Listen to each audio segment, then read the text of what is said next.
Alors il sera sans doute question, entre autres, de la situation en Nouvelle-Calédonie.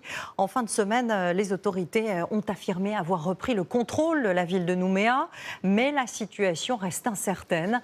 La nuit dernière, on a appris que le couvre-feu serait maintenu jusqu'au 10 juin. L'aéroport, lui, n'a toujours pas rouvert. Dans certains quartiers, les indépendantistes maintiennent leur face-à-face avec les forces de l'ordre, comme l'ont constaté Ignacio Bornassin, Sylvain Roland et Quentin Danjou. C'est la première fois que ces engins de chantier, protégés par les gendarmes, détruisent ces barrages de Dombéa, à 20 km au nord de Nouméa. Une habitante qui souhaite rester anonyme assiste à la scène depuis son balcon.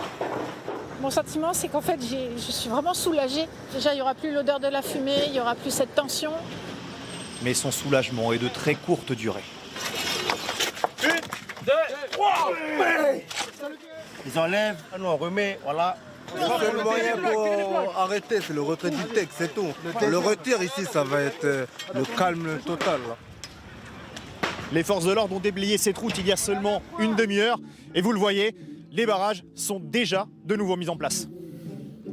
Les gendarmes ne sont pourtant qu'à quelques mètres. Mais ils ne reviendront pas. Dans ce bastion indépendantiste, nous sommes accueillis par Roberto. Il assure que ces barrages sont l'unique moyen de manifester leur colère. C'est le seul moyen de se faire entendre ici. Ils peuvent envoyer toutes les forces de l'ordre. On sera là jusqu'au bout, c'est notre terre. Ces images ont été tournées alors que le Haut-Commissariat avait annoncé que tous les quartiers de Nouméa étaient sous le contrôle des forces de l'ordre. C'est désormais ici, dans le Grand Nouméa, que les policiers et gendarmes concentrent leurs efforts. Nous sortons de nuit pendant le couvre-feu. Et si Nouméa a retrouvé son calme quelques kilomètres plus au nord, apparaissent des premières barricades en feu. Dans ce même quartier de Dombéa, les gendarmes répliquent par des tirs de grenades lacrymogènes aux pierres qui leur sont lancées.